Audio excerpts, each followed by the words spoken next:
Good morning po ma'am, sir. Madaling araw ngayon. Ito po yung mga lista ko po ngayon. March 27, 2024, 6:10 PM. Sa Barangay Bian po yan. Barangay Bian, Calao, Quezon, Region 4, Calabarzon. Mula Luzon, Visayas, Mindanao, kung may nakikinig po sa inyo, please like, share, subscribe to my YouTube channel. Habang may panahon, samantalayin ng pagkakataon. Noted po yan. Habang may panahon, samantalayin ng pagkakataon. Ito po yung mga requirements sa blatter. Yung number 1, complete name ng mga inirereklamo. Number 2, complete address.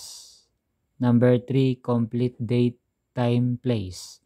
Number 4, complete witness ID valid. Birth certificate,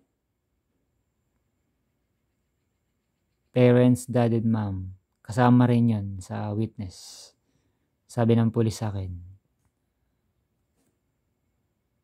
Salamat po ng marami sa inyo sa pagpalain ka ng Diyos. Sa lumambot po yung puso Diyos pakinig ng salubing ko. Take care to yourself and always pray to God. Amen.